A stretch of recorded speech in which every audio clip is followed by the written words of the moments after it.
मनपूर्वक आभार मानते। आणि राज्यसभेच्या इतिहासामध्ये एक ऐतिहासिक घडामोड अशी घडलेली आहे, शरद पवार हे तर राज्यसभेवरती जात आहेत, पण नातू पार्थ पवार यांना सुद्धा संधी मिळाली। त्यामुळे आजोबा नातू हे दोघं जण एकाच वेळेला राज्यसभेच्या सभागृहामध्ये आपल्याला पाहायला मिळतील।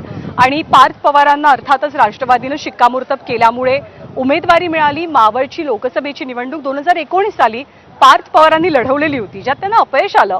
मग ते एक प्रकारे पॉलिटिकली डिस्कनेक्टेड असल्याचं चित्र महाराष्ट्रानं पाहिलं। अजितदादांचं अपघाती निधन झालं, त्यानंतर बरीच राजकीय गणित समीकरणं बदलली आणि आता पार्थ पवार हे राज्यसभेवरती जात आहेत, पुन्हा एकदा पॉलिटिकली ऍक्टिव्ह होत आहेत। पार्थ पवारांना एक प्रकारे नवसंजीवनी मिळाल्याचं चित्र आहे।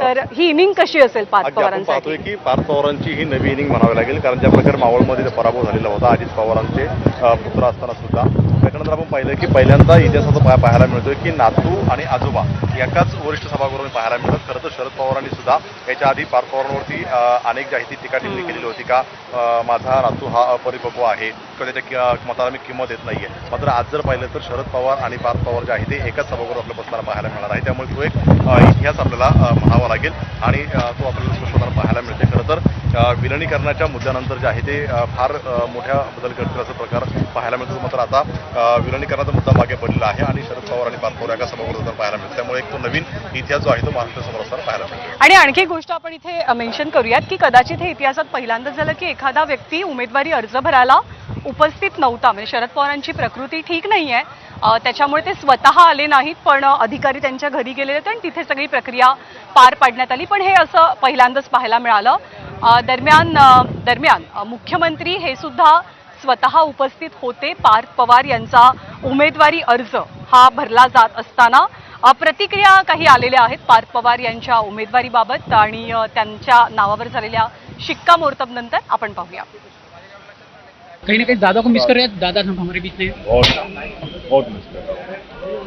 ठीक है बहुत खुश रहते।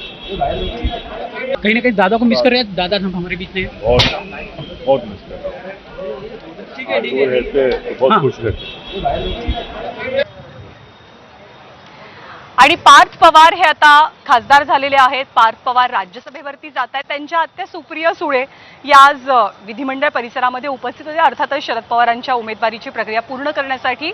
पण आत्या नात्यानं आपल्या पुतण्याला सल्ला काय द्याल हे जेव्हा सुप्रिया सुळेंना विचारण्यात आलं, आपल्या भाच्याला सल्ला काय द्याल हे जेव्हा विचारण्यात आलं, तेव्हा सुप्रिया सुळेंनी काय सल्ला दिलाय पार्थ पवारांना तो बघूयात आणि सुनील तटकरे काय म्हणता आहेत ते सुद्धा आपण जाणून घेऊया।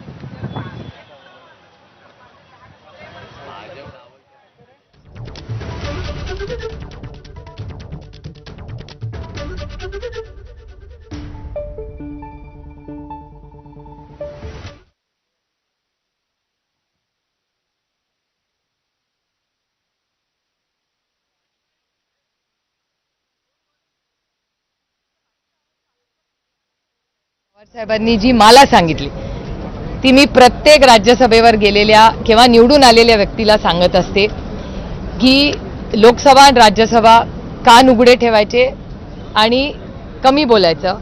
जेव्हा वेळ येईल बोलायची संधी मिळेल तेव्हा अभ्यासपूर्णच बोलायचं, कारण का तिथला प्रत्येक व्यक्ती जो बसलाय तो आपल्यापेक्षा जास्त जाणतो आणि देश आपल्याकडे बघत असतो। जो सल्ला माझ्या वडिलांनी मला दिला तो मी एक आत्या म्हणून, एक बहीण म्हणून, एक सहकारी म्हणून जर विचारलं तर प्रत्येकाला मी देते।